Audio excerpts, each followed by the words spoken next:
Mais voilà, et aujourd'hui je suis là pour être aux côtés de Jean-Claude Bertrand et de tous les candidats que je vois depuis ce matin. Je voudrais saluer vraiment la présence de Michel Durafour. On se connaît, mon cher Michel, depuis tellement de temps. Hein.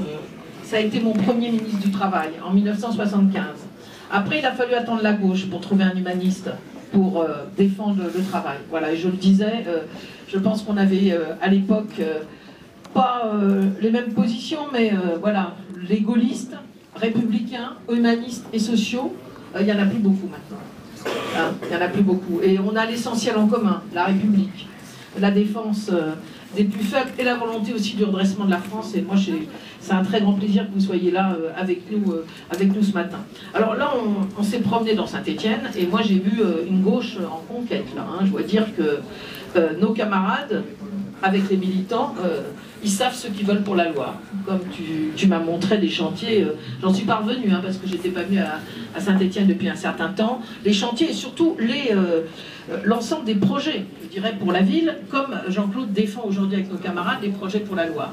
Et je suis frappée de voir combien le président actuel, depuis 45 quand même, la droite, vraiment, la Loire ne mérite pas ça quand même, non, c'est pas possible. Quand tu dis à juste titre que vous êtes le département le plus en retard de Rhône-Alpes, alors qu'il y a tant d'atouts ici. Je veux dire, c'est formidable. Les atouts, c'est pas seulement le passé industriel, c'est l'avenir. C'est aussi les zones rurales. Il ne faut pas opposer l'un à l'autre. C'est comme dans le Nord. Nous, on essaie de réconcilier les deux. Et quand je vois comment vous vous battez sur des pôles d'excellence autour de la mécanique, autour du design, c'est vraiment le retour, effectivement, d'une industrie, une industrie qui prépare l'avenir et qui crée des emplois. Et de la même manière, pour non pas opposer, comme le fait la droite, le monde rural au monde citadin, mais nous savons bien que les villes demain, elles ne pourront pas vivre sans une agriculture forte à leur côté, qui fait de la qualité et qui soit dans la proximité. Et donc nous considérons que le développement touche l'ensemble des territoires, et bien évidemment avec une force autour des politiques du logement, politiques de l'urbanisme, comme les exemples qu'on a vus ce matin. Et puis, moi, ce qui m'a frappé dans les propositions que Jean-Claude fait avec l'ensemble de nos candidats, c'est que même si aujourd'hui les collectivités sont étranglées, vous ne baissez pas les bras comme le fait le président actuel, qui dit on ne peut rien faire, qui reconnaît d'ailleurs que l'État lui doit 65 millions d'euros par an. Moi, je sais pas, je serais président du Conseil général, l'État me donnerait 65 millions, j'irais pas voter ou soutenir des copains qui votent la loi territoriale, qui votent le transfert de compétences sans argent, ou alors c'est qu'on n'est pas cohérent. D'ailleurs, ils ne le sont plus tellement, puisqu'il n'y a plus d'UMP, paraît-il, dans le département. Chez nous non plus. Alors ici, c'est l'Union pour la Loire, je crois. Il faut effectivement, dès maintenant, avoir ce bouclier social que constitue le département partout, mais aussi, et ici avec une très grande force, l'ambition de développer et l'industrie et l'agriculture, et de retrouver un avenir fort pour ce département qui attend d'atouts. Voilà. Donc, moi, j'ai été très heureuse d'être ici ce matin. J'ai été très heureuse aussi parce que vous êtes là. Et que quand j'entends dire le Parti Socialiste, ceci, cela, moi le Parti Socialiste, pour moi c'est 150 000 militants qui se battent sur le terrain, qui défendent des projets comme ici dans la Loire, et qui dans un mois vont débattre ensemble du projet pour la France que nous voulons pour 2002. Voilà. Donc moi je le dis très simplement, moi les petites phrases des uns et des autres, ça ne m'intéresse pas. Ce qui m'intéresse c'est la force de ce qu'on a en commun. Voilà. Cette force c'est d'abord la République. Hein, celle qui est cassée actuellement quand on ferme des classes, quand on augmente la franchise hospitalière, quand on n'aide plus les personnes âgées. Et je le dis parce qu'il faut que vous le disiez autour de vous. La dépendance. J'ai vu Madame Bachelot, hein, puisqu'elle nous consulte. Hein. Voilà, on a le droit de dire des mots, quoi. C'est pas entendu, bien sûr.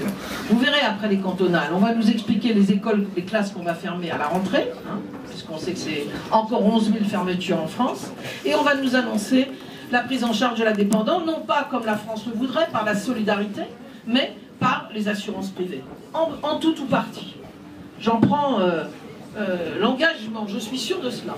Voilà. Mais ça sera après les cantonales. Eh bien nous, dès maintenant, nous disons ce que nous défendons ici pour accompagner les personnes âgées, ce que nous défendrons dans notre projet pour que la solidarité nationale prenne en charge la dépendance et donne à chaque personne la possibilité de choisir son mode de vie, hein, rester à domicile quand c'est possible et quand on le souhaite, être accompagné dans des lieux collectifs médicalisés ou non, lorsque c'est nécessaire.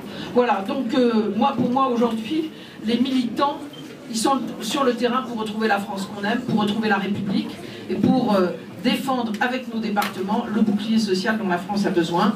Et puis en 2012, ça sera le redressement de la France, ça sera la France de la justice et du respect qu'on veut retrouver. Et ça sera peut-être, c'est mon dernier mot, mais parce qu'on est socialiste, on ne peut pas arrêter nos valeurs au pied de chez soi. Voilà. Et moi, je voudrais que la France, elle retrouve sa voix dans le monde. Et la France, elle ne retrouvera pas sa voix dans le monde quand elle cogne les Roms, quand elle explique que les révolutions tunisiennes, libyennes et égyptiennes doivent nous inquiéter, alors que la France a toujours défendu, en tout cas quand on est républicain, la liberté et la démocratie. Hein, je le dis, ces peuples, ils n'ont pas fait la révolution pour venir chez nous, ils ont fait la révolution pour bien vivre chez eux. Et nous, on doit les soutenir avec l'Europe, pour qu'il y ait demain des médias libres, pour qu'ils aient des élections libres, pour qu'on puisse les aider dans leur développement. Voilà la meilleure manière, je dirais, de défendre nos intérêts.